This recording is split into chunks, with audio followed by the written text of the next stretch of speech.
ఏదైతే ఫారెస్ట్ ఉందో దీన్ని 72%కి వచ్చాం.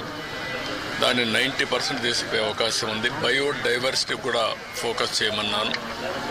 అదే సమయంలో ఇక్కడ వాటర్ కన్జర్వేషన్ కూడా లాజికల్గా తీసుకుపోవాల్సిన అవసరం ఉంది. ఒకప్పుడు మెడిసినల్ ప్లాంట్స్ కూడా తీసుకొచ్చి పెట్టాం. ఇవన్నీ కూడా ఎందుకంటే ఒక పక్క బయోడైవర్సిటీ ఒకటి, రెండోది ప్రశాంతమైన వాతావరణాన్ని క్రియేట్ చేయడానికి అనుకూలమైన వాతావరణం చేయాలని చెప్పి ఉద్దేశంతో ముందుకు పోయాం. అది కూడా ఒకసారి మళ్ళా సమీక్ష చేశాను. రెండోది పరిశుభ్రత మీద కూడా ఎక్కువ శ్రద్ధ పెట్టమన్నాను. ఎక్కడెక్కడి నుంచో భక్తులు వస్తారు.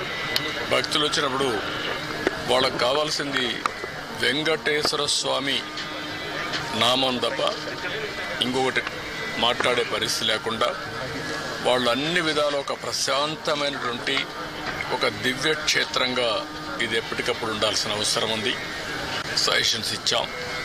అదే మరి ఇక్కడ ఫుడ్ కూడా ఏదో ఫ్యాన్సీ ఫుడ్లే కాకుండా ఇక్కడుండే భక్తుల మనోభావాలకు అనుకూలంగా ఇక్కడ మన సాంప్రదాయాలకు అనుకూలంగా ఉంటే చాలా బాగుంటుంది. అలాంటివి కూడా చేయమని చెప్పి ఆదేశాలు ఇచ్చాను. అదే మరి ఎండ్ టు ఎండ్ ఇవన్నీ కూడా ఒపీనియన్ కూడా తీసుకోవడం, భక్తుల మనోభావాల్ని గౌరవించడానికి ఏమేం చేయాలనో అవన్నీ చేస్తాం. ఇప్పుడు సేవకులు కొంతమంది ఉన్నారు, శ్రీవారి సేవకులు. వాళ్ళు కూడా ఎప్పుడో నేను ప్రవేశపెట్టాను. వాళ్ళు ఒక 15 లక్షల మంది అయ్యారు. వాళ్ళు కూడా ఒక స్పిరిచువాలిటీ సైడ్ ఎట్లా తీసుకెళ్ళాలి, వాళ్ళల్లో కూడా భక్తి భావం ఎట్లా పెంచాలి, ఇక్కడే కాకుండా నిజ జీవితంలో కూడా వెంకటేశ్వర స్వామి శ్రీవారి సేవకులు ఉన్నప్పుడు వాళ్ళు నిజ జీవితంలో కూడా దీన్ని ఆచరించాల్సిన అవసరం ఉంది. వాళ్ళకి కావాల్సిన ట్రైనింగ్ అవన్నీ ఇచ్చి వాళ్ళు కూడా కెపాసిటీ బిల్డింగ్ చేస్తాం. అదే మరి ఎక్కడికక్కడ సమాచారాన్ని కూడా తీసుకొని ఒక విధంగా చెప్పాలంటే మళ్ళీ వెంకటేశ్వర స్వామికి పూర్వ వైభవం వచ్చే విధంగా, అదే కాకుండా ఎప్పటికీ ఇది ఒక దివ్య క్షేత్రంగా పవిత్రమైన క్షేత్రంగా తయారు చేయడానికి ఏమేం చేయాలో అన్ని చర్యలు తీసుకోమని చెప్పి మేనేజ్మెంట్కి గవర్నమెంట్ తరఫున కూడా ఆదేశాలు ఇచ్చాం. అవన్నీ చేసేదానికి శ్రీకారం చుట్టారు. ఇంకొక పక్కన ఏదైతే ఈరోజు ఇక్కడ ఫుడ్ కూడా ఉందో ఎన్నిటి కూడా రాబోయే రోజులు అన్ని టెస్టులు ఉంటాయి. అదే మాదిరిగా అవసరమైతే ఇక్కడ నాలెడ్జ్, అబండెంట్ నాలెడ్జ్ ఉంది. అలాంటి నాలెడ్జ్ని ఎవరు కూడా రిప్లికేట్ చేయలేకపోయే పరిస్థితికి వచ్చారంటే ఇక్కడ వెంకటేశ్వర స్వామి మహిమ కూడా ఉంది. ఏది నడిపించినా వెంకటేశ్వర స్వామి నడిపిస్తాడు. మనం నిమిత్త మాత్రం ఆయన ఒకసారి తలుచుకొని ఆయన పేరుతో మనం ఏ పని చేపట్టినా అది ఆయనే సుజావుగా జరిపించే పరిస్థితి వస్తారు. అది నా ప్రగాఢమైన నమ్మకం, విశ్వాసం. అందుకే నేను నిద్రలేస్తే ఎప్పుడైనా సరే నాకు ఏ కష్టం వచ్చినా ఆయన ఒకసారి తలుచుకొని దానిపైన నిర్ణయం చేసుకుంటాను. ఆ నిర్ణయం ఎప్పుడు కూడా నేను తప్పు చేయకుండా ముందుకు పోయేదానికి ఉపయోగపడతా ఉంది. ఇక్కడుండే వాళ్ళు కూడా ప్రతి ఒక్కరూ ఇక్కడ పనిచేసే వాళ్ళు కానీ వచ్చే భక్తులు కానీ పవిత్రమైన భావంతో మీరు ఇక్కడ ఉండాల్సిన అవసరం ఉంది. మీరు పవిత్రంగా ఉండడమే కాకుండా దివ్య క్షేత్రాన్ని పవిత్ర క్షేత్రంగా శాశ్వతంగా ఉండాలంటే భక్తుల్లో ఆ భావన రావాలి, మేనేజ్మెంట్లో ఆ భావన రావాలి, శ్రీవారి సేవకుల్లో భావన రావాలి. అందరం కలిసి మళ్ళీ దీన్ని ప్రపంచంలో ఉండే హిందువుల మనోభావాలకి ప్రతిబింబం వెంకటేశ్వర స్వామి టెంపుల్. అందరూ కూడా ఇక్కడ ఏం జరిగినా కూడా ఆలోచిస్తూ ఉంటారు. ఇక్కడికి వచ్చినప్పుడు ఎక్స్పీరియన్స్ చేస్తారు. అలాంటి ఎక్స్పీరియన్స్ చేసే సమయంలో దీన్ని అందరం కూడా ఈ ఎకో సిస్టాన్ని ఎట్లా కాపాడడానికి పూర్తిగా సహకరించమని అందరికీ చెప్పాను. మార్నింగ్ కూడా కొన్ని ఆదేశాలు ఇచ్చాం. ఆదేశాలన్నీ పాటిస్తారని చెప్పి నేను ఆశిస్తున్నా. ఎప్పటికప్పుడు గవర్నమెంట్ ఓవరాల్ గైడెన్స్ ఇస్తాం. పాలక మండలి లేకపోతే ఎక్కువ మేనేజ్మెంట్ అన్నీ కూడా జాగ్రత్తగా చూసుకుంటాం. అన్నదానం కూడా మనం మీరే ప్రారంభించారు సార్. టీడీపీ హయాంలోనే ఇక్కడ అన్నదానం ప్రారంభమైంది.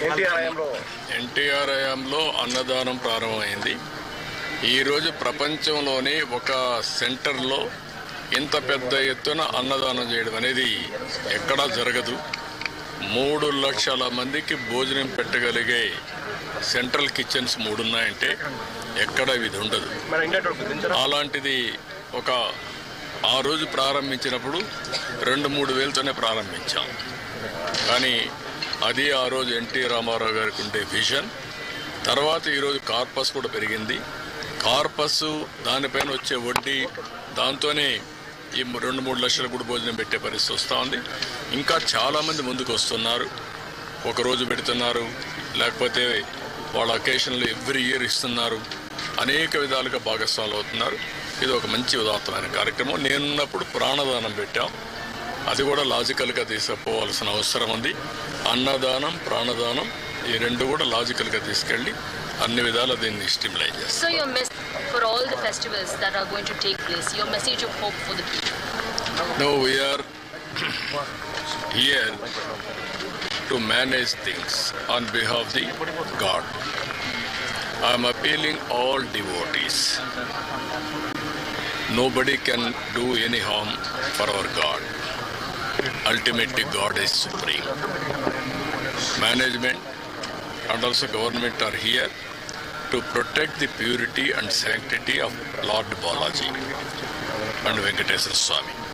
That is our commitment, that is our dedication. We will do our best, and also day by day you are seeing the improvements. We will take to the logical conclusion with perfect management of things in the near future. Sir, గతంలోకి ఇప్పటికీ అన్నప్రసాదం, లడ్డూ ప్రసాదం తేడా ఉందని భక్తులు ఎట్లాంటి అభిప్రాయం వస్తాయి?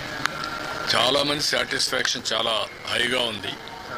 వాళ్ళల్లో కూడా మనందరికంటే ప్రసాదం టేస్ట్ చేసేవాళ్ళు ఇదే తిరుమల ఈ కొండపైన అనేక సందర్భాల్లో అనేక ఆందోళన చేశారు. అది మంచి శుభసూచకం కాదు మనందరికీ. కానీ ఆనాటి పరిస్థితుల్లో అది పట్టించుకోలేదు. కానీ ఈరోజు నేను చెప్పేది ఏంటంటే, ఎప్పటికప్పుడు భక్తుల యొక్క ఫీడ్బ్యాక్ కూడా తీసుకోమంటున్నాను. ఎంతమంది వస్తున్నారు, వాళ్ళ దగ్గర ఏ విధంగా తీసుకోగలుగుతాం రికార్డ్ చేయండి. మన ప్రవర్తన దగ్గర నుంచి శ్రీవారి సేవకులు చేసే క్యూ మేనేజ్మెంట్ దగ్గర నుంచి కావాలని రష్ తోయడము, లేకుంటే హార్ష్గా మాట్లాడడం అవన్నీ కరెక్ట్ కాదు. భక్తిభావంతో వాళ్లకు ఎక్కడికక్కడ మేనేజ్ చేయాలి, భక్తిభావం ఉండాలి. వాళ్ళల్లో కూడా బాధ్యత మనం గురి చేసే పరిస్థితి రావాలి. అందుకని అవన్నీ చాలా డైరెక్షన్స్ ఇచ్చాం. మీరే చూస్తున్నారు, ఇక్కడ పరిశుభ్రతలో మార్పు వచ్చింది, ఆలోచన విధానంలో మార్పు వచ్చింది, ప్రసాదాల్లో మార్పు వచ్చింది, మేనేజ్మెంట్లో మార్పు వచ్చింది. భక్తులు కూడా హర్షాన్ని వ్యక్తం చేస్తున్నారు. ఎందుకంటే వాళ్ళందరికీ సంబంధించిన మనోభావాలు ఇక్కడ ప్రతి ఒక్కరూ వారి యొక్క ఒక భక్తి భావాన్ని ఇక్కడి నుంచి పొందుతూ ఒక స్ఫూర్తిదాయకమైన ప్రదేశం. ఈ స్ఫూర్తిదాయకమైన ప్రదేశం శాశ్వతంగా స్ఫూర్తిదాయకంగా ఉండాలని కోరుకుంటారు. అది కాపాడుతాం. అవన్నీ మాట్లాడదామా, రాజకీయాలు ఇక్కడ వద్దు. నేను క్లియర్గా చెప్పాను, వెంకటేశ్వర స్వామి యొక్క పవిత్రతని అండ్ ఆల్సో ప్యూరిటీని కాపాడడానికి ఏం చేయాలి అవన్నీ అవన్నీ పెడుతున్నాం. నాట్ ఓన్లీ లడ్డూకి ల్యాబే కాకుండా ఇంగ్రీడియంట్స్ అన్ని టెస్ట్ చేయడానికి, ప్రాసెస్ టెస్ట్ చేయడానికి, ఫైనల్గా అవుట్కమ్ టెస్ట్ చేయడానికి అవసరమైతే ఐఐటిని కూడా కన్సల్టెన్సీ తీసుకోమంటాం. తిరుపతి ఐఐటిని మేమే తీసుకొచ్చాం. గవర్నమెంట్ ఆఫ్ ఇండియా ఆ రోజు బైఫర్కేషన్లు ఇచ్చారు, ఇక్కడే ఉన్నారు. వాళ్ళ యొక్క సజెషన్ తీసుకుంటాం, ప్రాసెస్ ఎట్లుండాలి అవన్నీ కూడా తీసుకుంటాం.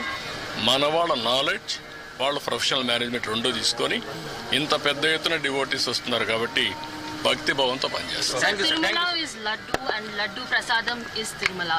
For the devotees, the faith and confidence to be restored back. All the steps that are being taken this Brahmotsavam, do you think this will entrust their confidence back in them? Yes, 100%. God is a powerful God. Nobody can do any harm to him. He will protect himself. And also he will, anybody does any harm, he is there to look after. So I am appealing all devotees on behalf of Balaji, on trust, not God, on trust. We will do our best for the service. We won't tolerate any